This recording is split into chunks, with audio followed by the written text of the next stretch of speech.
Morning brewers, it's a grey, wet, miserable September day here in England, but that doesn't matter because it's brew day. I'm mashed in. About 10 minutes into the mash, I'm brewing a clone of Timothy Taylor Landlord from this book, which is one of the books that I've offered to give away from my 500 subscriber giveaway. So we'll sort that out later at the end of this quick update. I'm just doing a quick update of bits and pieces as I go through my brew day. I haven't done a brew day video in a long time, so I thought I may do one. I'm using the micro pipework that's widely available in the UK now. I got mine from New Zealand a while ago, so this is a few brews that I've done on it. Here's the original pipework. The micro pipework's about that long. And it makes it easier to brew small batches because you don't have to mess around with low grain levels and topping up the water and that sort of thing. I actually find that for most of my brews now I can just leave the bottom small piece on, because you can use the two different top pipes, which actually gives you quite a range. You got the double small pipe in there, small bottom, big top, and then the whole full fat double original pipe if you need it. So quite a lot of flexibility. Well worth buying, I think. I used Golden Promise malt for this recipe because that's what my research told me Timothy Taylor used. It's a finer crush, I've noticed, quite flowery, and as a result quite a lot of wort was going down the centre pipe.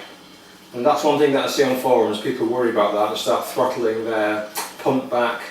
I don't do that. My recommendation is leave your pump going as fast as possible. I think that gives you the best temperature control because you get the fastest circulation of wort in your Grainfather. If you're worried that you've got a stuck mash, one thing that you can do is lift the lid, take your recirculation pipe and put it down the centre hole so that none of it's going on top of your mash, and watch the malt level for a half a minute or so and see if you can see it dropping.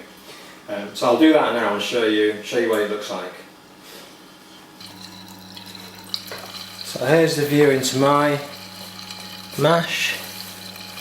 You can see quite a lot of wort going down the centre, but not more than I would normally see. It's quite common, I think, this early in the mash. What I'm going to do is take this pipe and put it in the recirculation there, so now no wort is coming on top of our mash. And I'm watching this, the top collar here, to see if this wort's dropping through the grain bed, the grist bed. It's not going to be flowing massively quickly through it, remember. You just need to be sure that there is some flow going through it. And I don't know if you can see that this ring's brighter now. This, at the top of this overflow has emerged out of the wort. That means the level of the wort's dropping. And I can see that it's further down now. I don't know if you can see this shining meniscus around here because the wort level's dropping. So I can see that is definitely slowly seeping through my grist bed. It's definitely, lots of this ring has emerged now, look, compared to how it was. If I put this back to the normal position, comes back up and over the top like that. So you can see that it was dropping when I put the pipe in the centre, so I'm happy that is recirculating. There's no problem there. I'm going to leave it going with the pump full on and finish the mash. Mash out's complete. Let's get on with the sponge.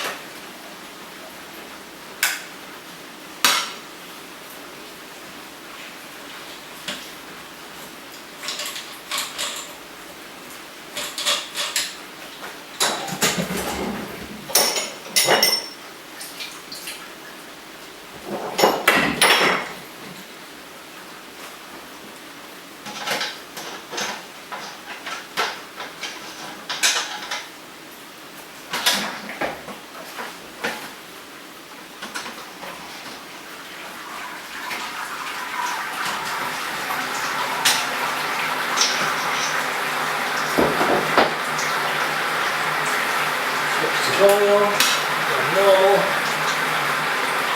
draining quite quickly through the bed. Remember to push the top plate down onto the top of the grain. Put your grain stopper in. Stops any sparge water going down the middle.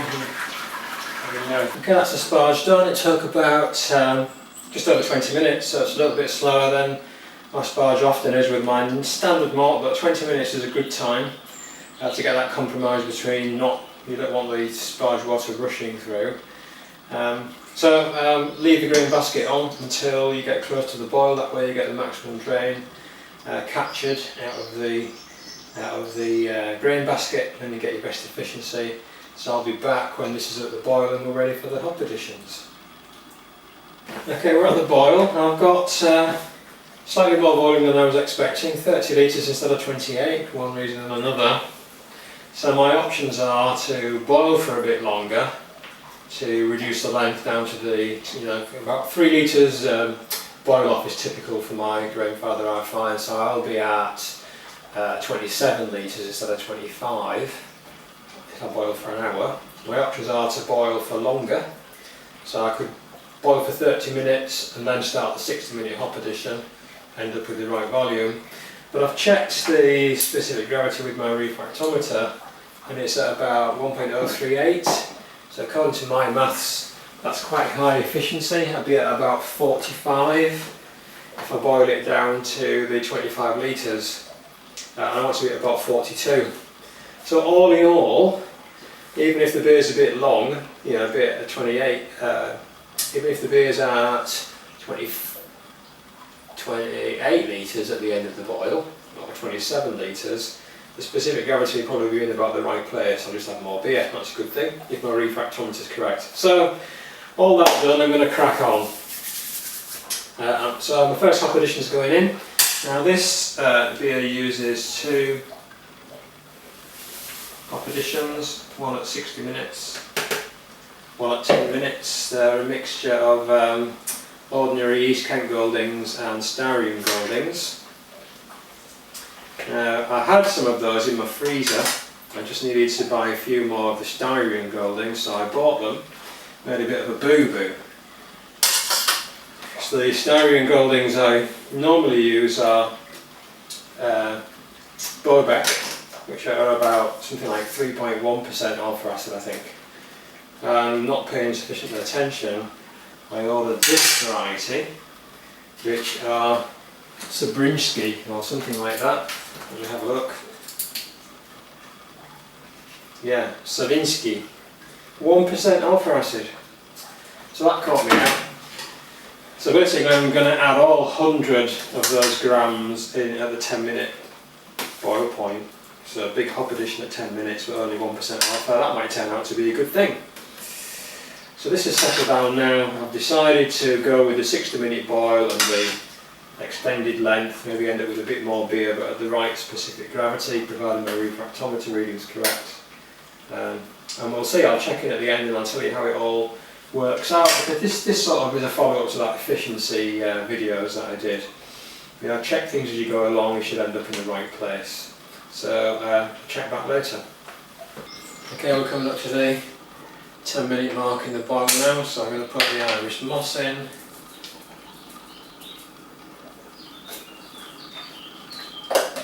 And the 10-minute hop addition, which is all 100 grams of the Styrian Goldings Savinsky.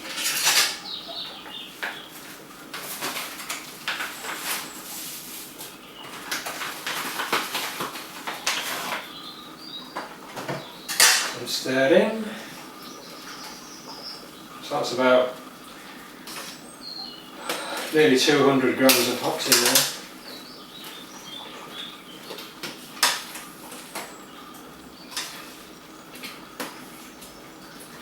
10 minutes to go, I'll get ready for chilling.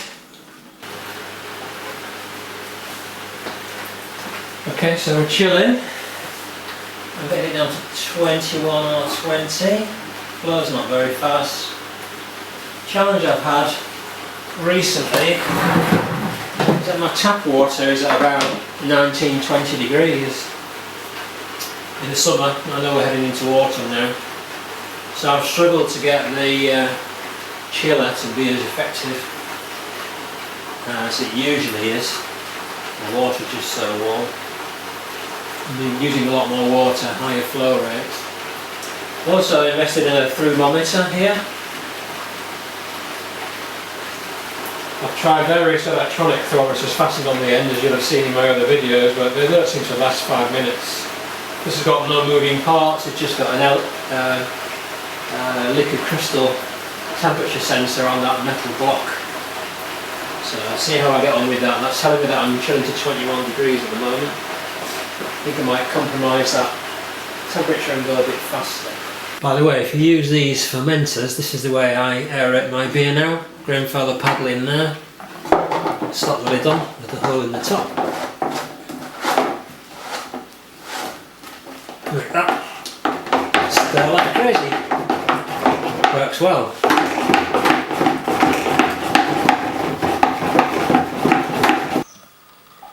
So I've ended up with about 23.5 litres at 44.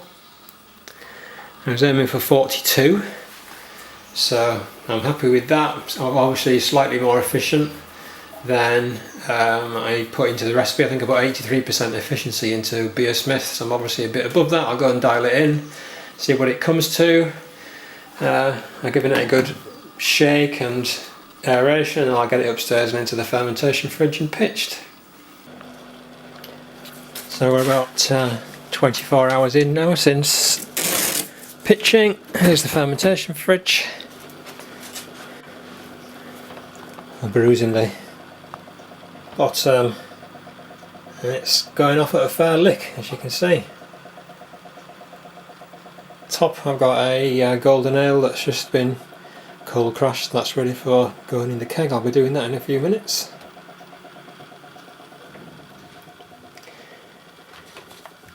Which just leaves us with the issue of the prize book draw. So something like 42 people left comments saying they'd like to win a book. So congratulations to Scotty Bruiser and Sven Livesey. I've chosen you at random from all the people who commented. I've sent you a private message, and let's get your address and book choice and I'll get those off to you. Okay, that's all for this time. Next up I think I'm going to do a session on water treatment. Okay, happy brewing everyone, bye.